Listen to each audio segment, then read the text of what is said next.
I am just south of Amarillo, Texas on a very, very chilly Panhandle morning, and I am at Combine Ranch. The Amarillo area is famous for a series of vehicular ranches, especially the iconic Cadillac Ranch on the west side of town right on old Route 66. Of course, the Cadillac Ranch has 10 Cadillacs half buried nose down in a field. I have been there a few times and have a video on it. While that was the original, 2 more offshoot ranch attractions have been built.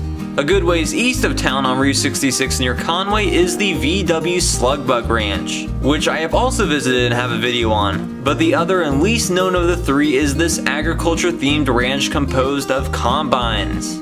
This little known roadside attraction was created by a farmer named Orville Laidhoff.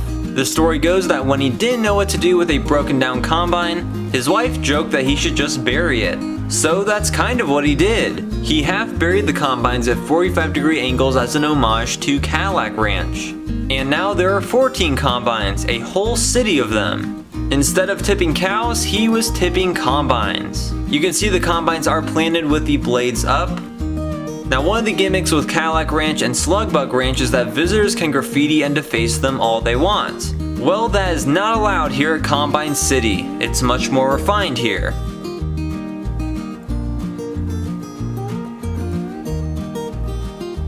There is a barbed wire fence surrounding the combine so visitors cannot even walk around up close.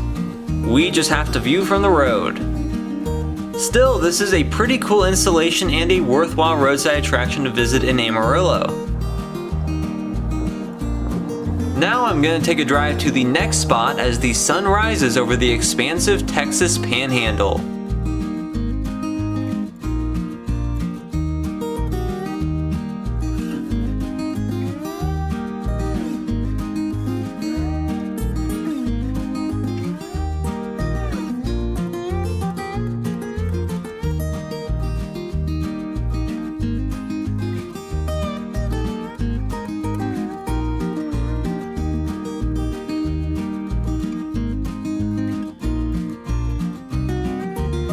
Anyone who drives through the Panhandle will certainly notice the abundance of wind turbines. It is excessively windy around these parts, so it makes sense. And since everything is bigger in Texas, that right there is the tallest wind turbine in the United States of America. It began operation in 2018, and while the turbines are usually in big clusters, basically wind farms, this one stands alone. It is 653.5 feet tall, making it the tallest in the country, though there are taller in the world. I believe there's an over 800-foot tall one in Germany. Regardless, that is very impressive. I mean, for instance, it's taller than the Gateway Arch. 100 truckloads full of parts were needed just to assemble the crane that raised the colossal wind-powered turbine. This turbine is also right by and can be seen from Palo Duro Canyon State Park, the second largest canyon in the country, and I have a separate video on that.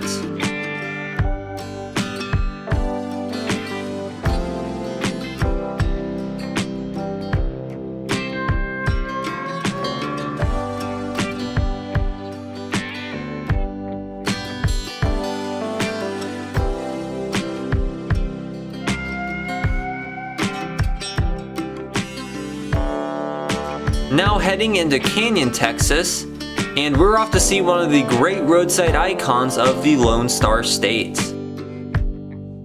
That's a cool Palo Duro Canyon Mount Rushmore mural.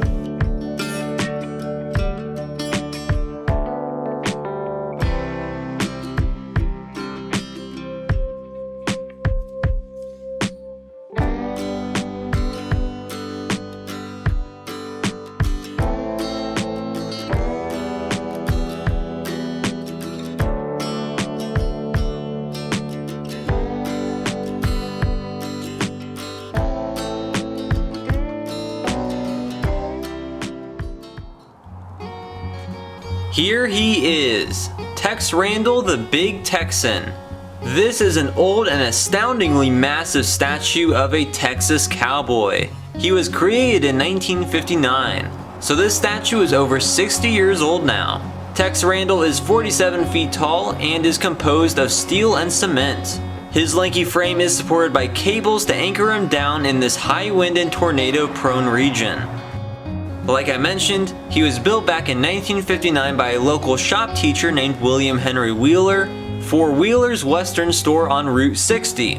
Not 66, it's a little ways south of it.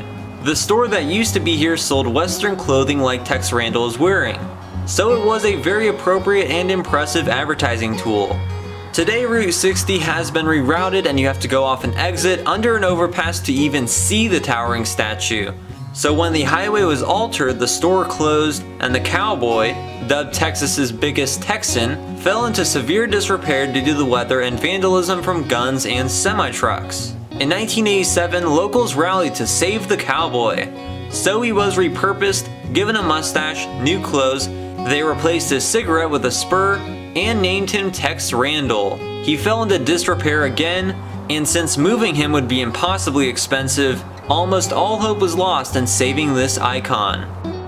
However, the Department of Transportation, which rerouted the road away from Tex Randall and caused decades of suffering, came in to save the day in 2013. They set aside $300,000 to preserve the statue and designate a park around him. They have restored the slouching roadside cowboy back to his 1959 appearance. And it's one of the coolest and tallest statues I've ever seen. Technically, he is not the tallest Texan anymore. There are now statues of Stephen Austin and Sam Houston that are significantly taller than Tex Randall. But I am very grateful that Tex Randall has roughed out all these decades and has been preserved. He is a national treasure. Gonna start heading up toward Amarillo, but I know of another roadside spot along the way.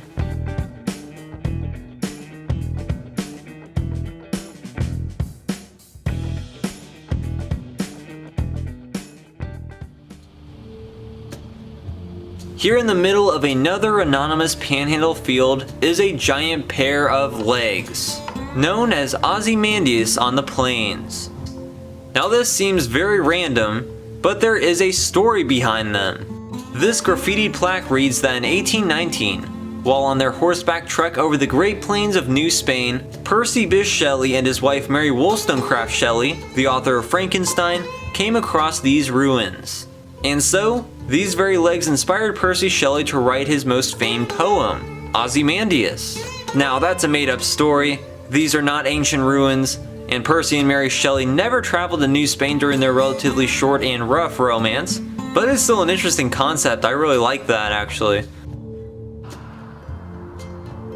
Looks like the gate is locked, however there is a space carved out in the barbed wire fence to get closer, so I'm going to carefully crawl under this barbed wire.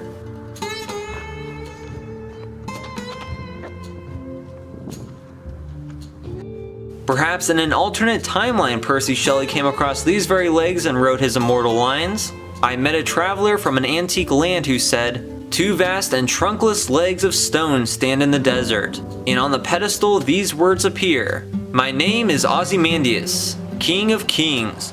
Look on my works, ye mighty, and despair." This sculpture was built by Lightning McDuff and was funded by Stanley Marsh III, the same eccentric billionaire prankster behind Cadillac Ranch and some other local oddities. It is locally joked that the statue of Ozymandias was destroyed by Lubbock football players after losing a game to Amarillo. Like Cadillac Ranch, Ozymandias' legs have become subject to graffiti. The pedestal is covered, but the legs themselves aren't too bad. Looks like he's actually wearing American flag socks at the moment, that's pretty cool. And naturally there is some paint waste left behind.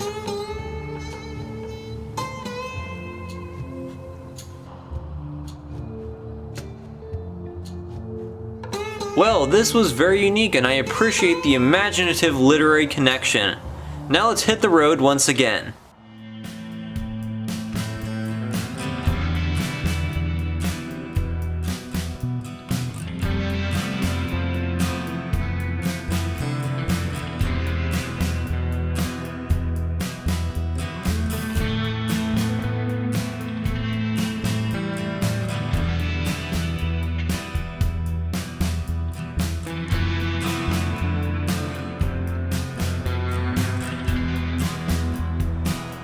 I've stopped off for lunch at the Beef Burger Barrel in Amarillo, one of my new favorite restaurants that serves up fantastic beef burgers out of this original and rare 1937 A&W barrel. It's not the nearby Big Texan, but it's still great and I'm going to try to eat here more often when I pass through. If you'd like to learn more about the barrel, check out my video on it, which include a visit to the Big Texan Steak Ranch and Cadillac Ranch. It's linked in the description.